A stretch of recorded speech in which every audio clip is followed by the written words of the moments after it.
have I actually read 1,001 books? Let me go do a quick count and I'll get back to you. Hello, how are you doing?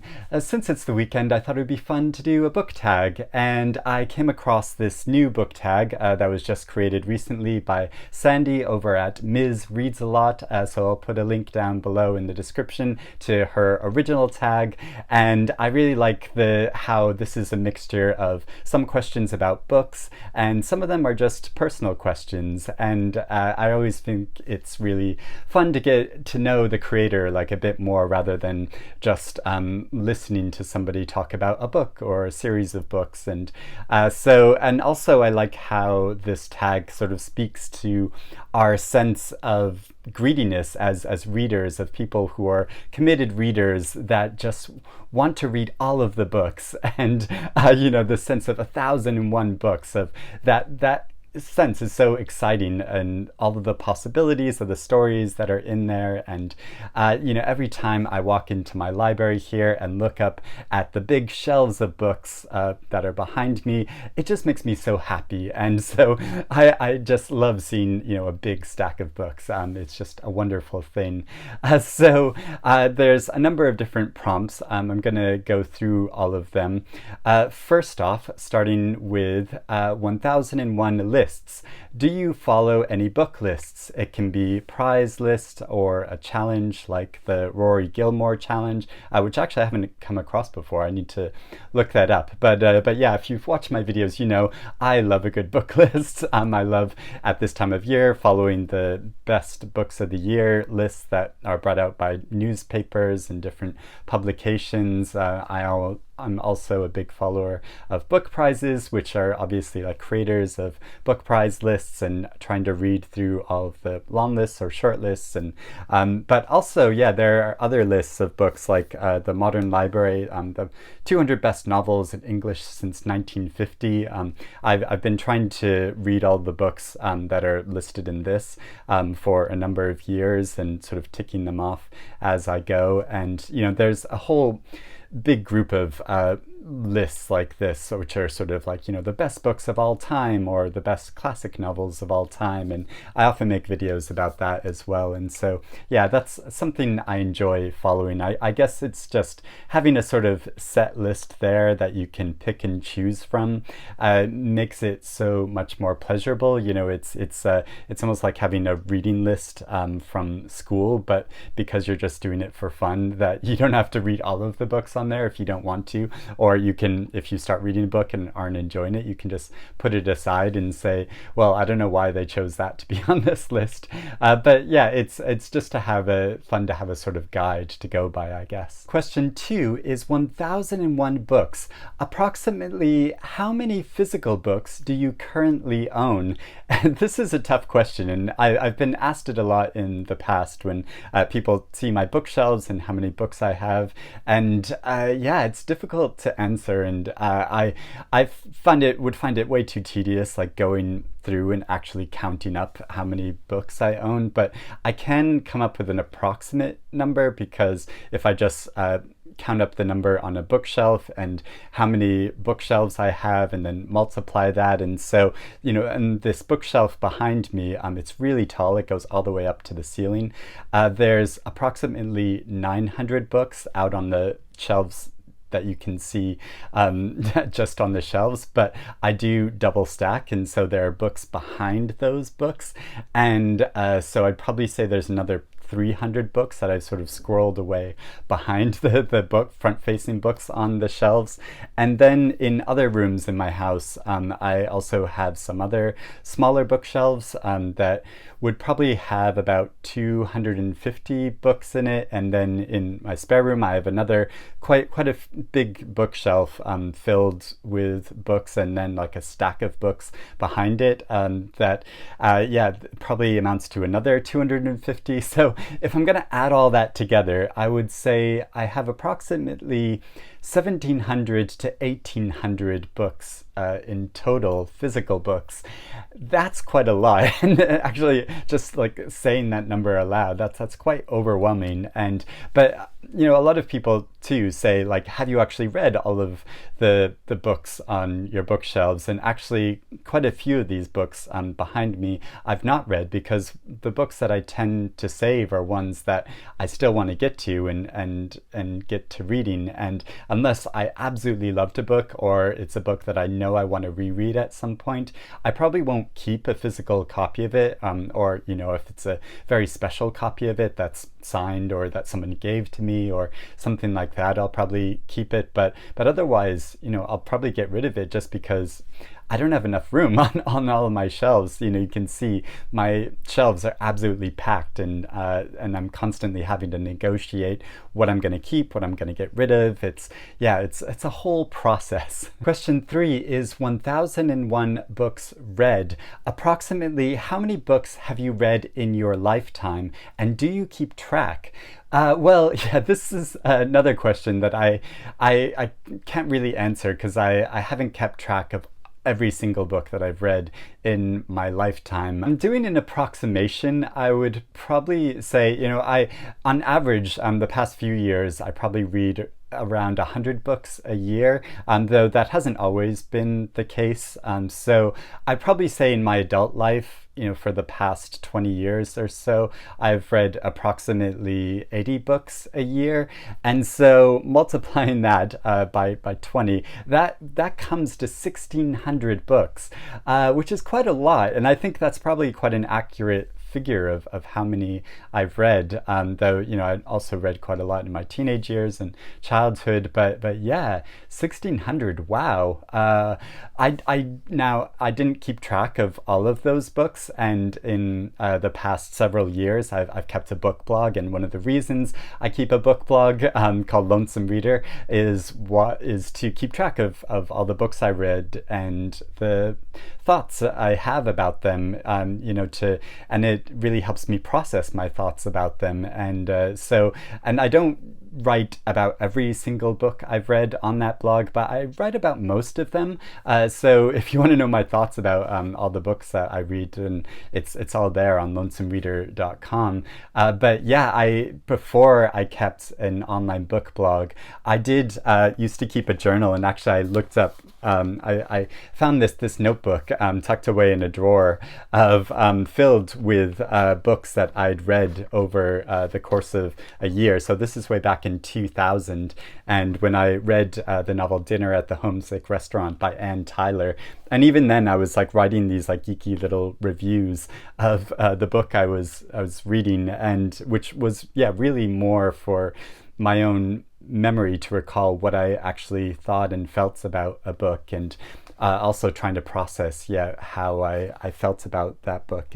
And so there's quite a few books like that, like Moon Tiger by Penelope Fitzgerald, and Under the Net by Iris Murdoch, and The Sea by Iris Murdoch. I was going through an Iris Murdoch phase, obviously. I have kept track in various ways, and then for a few years I was writing reviews and posting them on Amazon, and became one of those Amazon reviewers, but then have issues with Amazon, so stopped using that so much. But I've kept track in different forms over the years, but it'd be fun to see like a total list somewhere of all of the books I've read. Question 4 is 1,001 Arabian Nights. Have you read any stories from the Arabian Nights? Do you have a favorite? If you haven't read it, do you want to? And Sandy asked this specifically because she has a beautiful new edition of Arabian Nights, and I don't have a physical copy of that book, and I've never read it, but I've always wanted to. And I did get it recently. It comes in 2 volumes of audiobook from a recent Audible sale, and so as I talked about in a recent video, I've become sort of addicted to buying books in Audible sales, and so it is one that I'd like to get to, and that I think would be really lovely to listen to on audiobook. Maybe just like in the morning while going for a walk, listening to a story from 1,001 Nights. That would be really great. This is a fun question. 1001 flavors. Do you have a favorite food or flavor? It's interesting she asked about flavors. And yeah, it's really difficult to pick a favorite food. I mean, I love eating lots of different foods. But since Sandy answered this question by how she went to do a cooking class in Spain, and that reminded me how I once did a cooking class in Italy when my partner and I went on a road trip down the Amalfi Coast, and we stopped in this place called Mama Agata.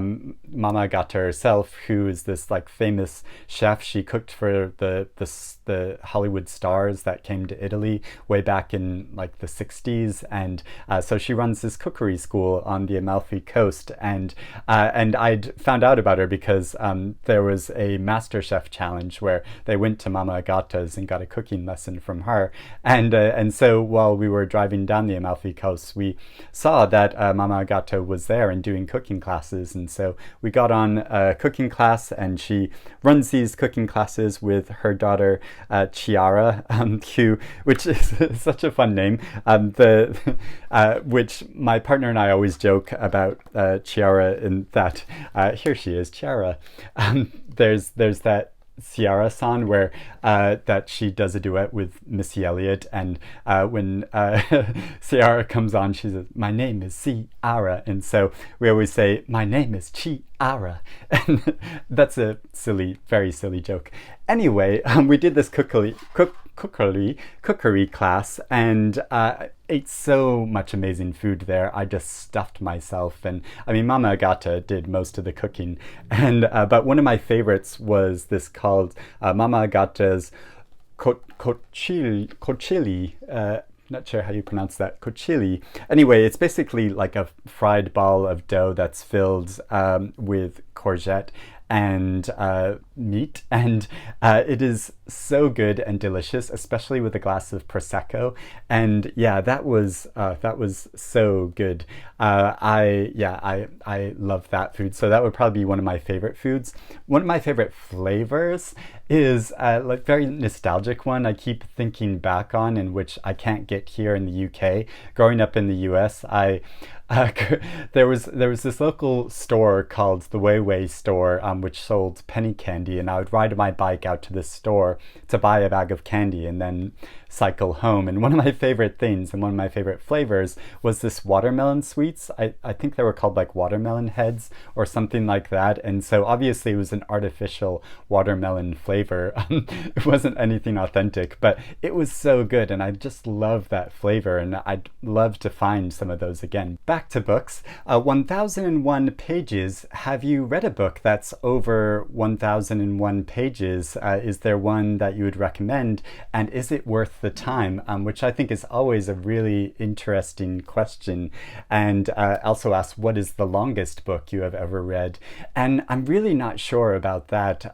There are a number of books that are really long that I've read, but I can't remember what the absolute longest page length would be. I mean, I would say probably one of Joyce Carol Oates's novels, like her novel Blonde or Night, Sleep, Death, the Star, which are over 700 pages long, but yeah, there are definitely books that I've read that are longer than that. The main one I can think of that is over 1,000 pages is Ducks Newburyport by Lucy Ellmann, which is, well, if you count the index, is it just over, what is it?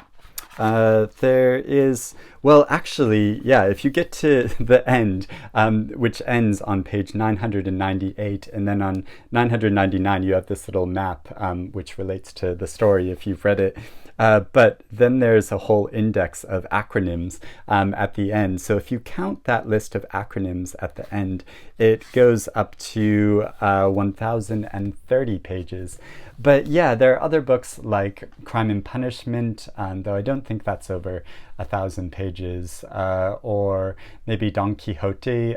But yeah, I've read some really big books, but yeah, I can't recall off the top of my head what is the absolute longest one I've read. But are they worth reading? I think that's, a really interesting question, because it takes a lot for a book, I think, to justify its enormous length. And I guess it depends on what kind of reading experience you're going for. If you're just reading in a sort of leisurely way, or if you're reading a book in a very critical way where you want absolutely every sentence to count, then to say like a book that's over 1,001 pages long and every single sentence has to count, that's quite a big statement to make, I think.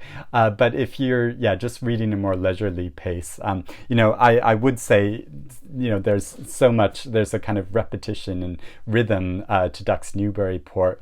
But as like I argued at the time when I talked about it, I do think it does justify its length because of the rhythm it creates, and that it makes a pleasure in itself. And you see these variations on themes and how she keeps coming back to themes, and so you, like, as an editor, you could probably say like that there's a number of pages that could be cut out of this book, but it would, I think, detract from the overall effect of it. And then there's other books you think of, like Great Circle by Maggie Shipstead, which is really quite long.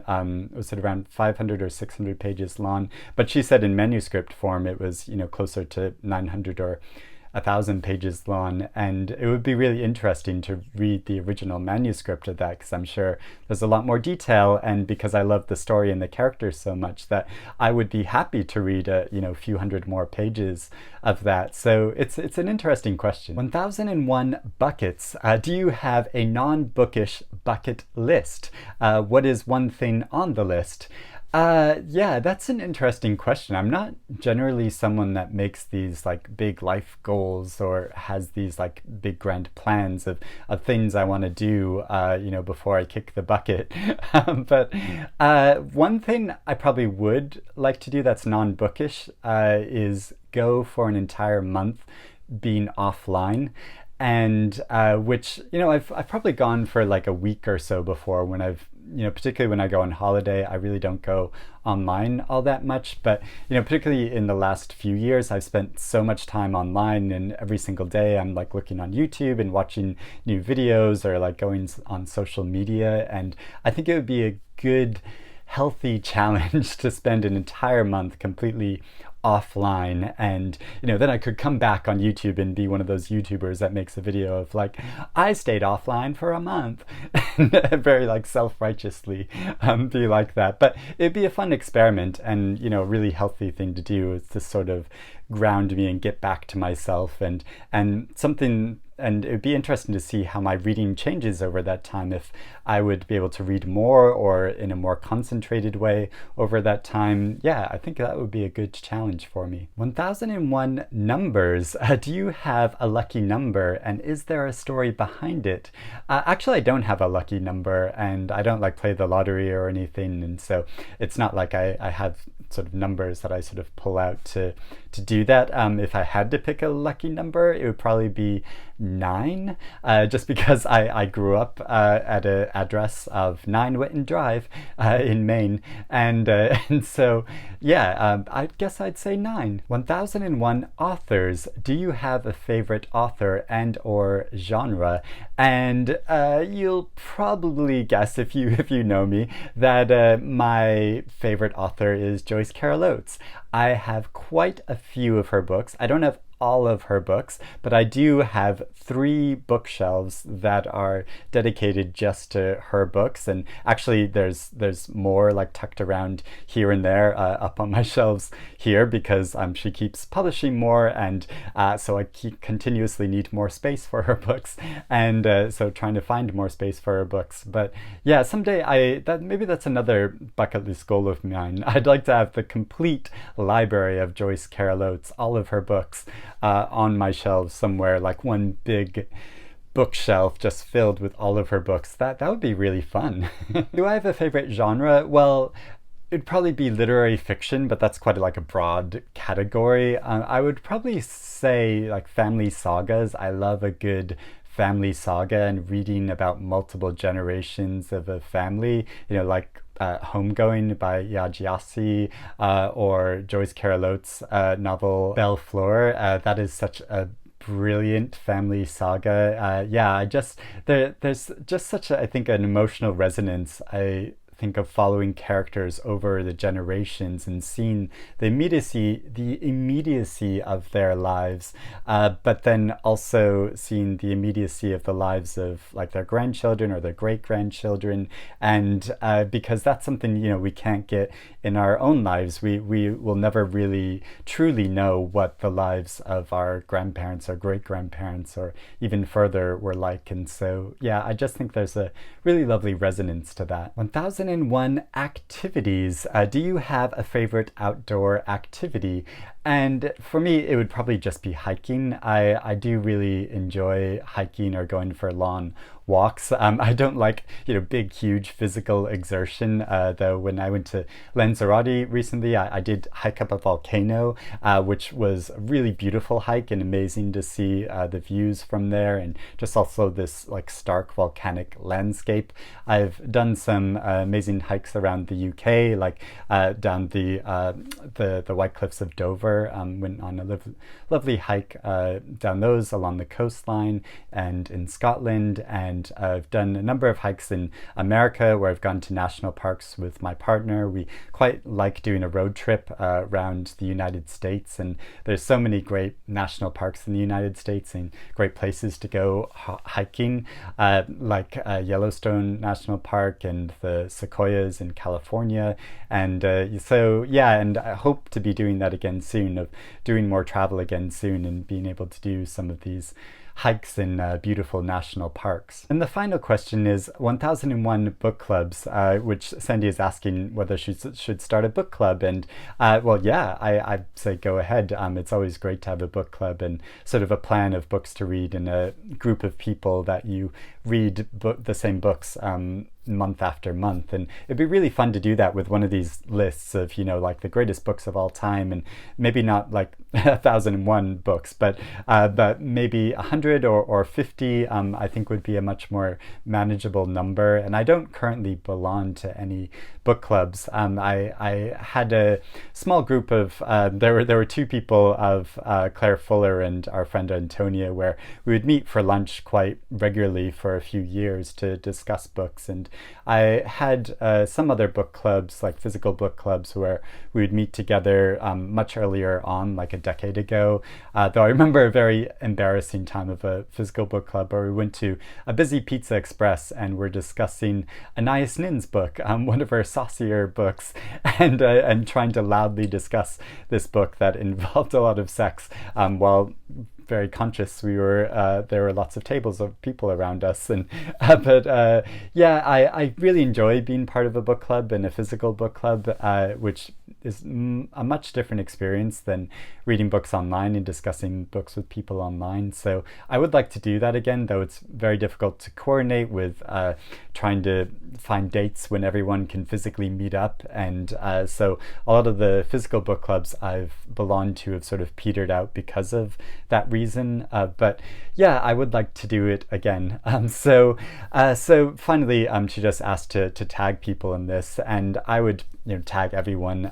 Sorry, that's a sort of get out thing of doing tag videos, but yeah, there's no one in specific I'd like to tag for this. But if you like these questions and want to answer them either in the comments below, or if you have your own channel and want to do your own video of this, I'd really enjoy watching it. So let me know if you do that in the comments, and put a link to it and I can go watch it. But yeah, this was really fun to do, and I really enjoy Sandy's channel and all of her thoughts about books. And yeah, and just this greedy sense of having 1001 books. And I'm still like sort of reeling from the fact that I've read that many books in my lifetime. That's a huge amount. But yeah, I'd love to know your answers to all these questions below. Thank you for watching. I hope you have a good weekend, and I'll speak to you again soon. Bye bye.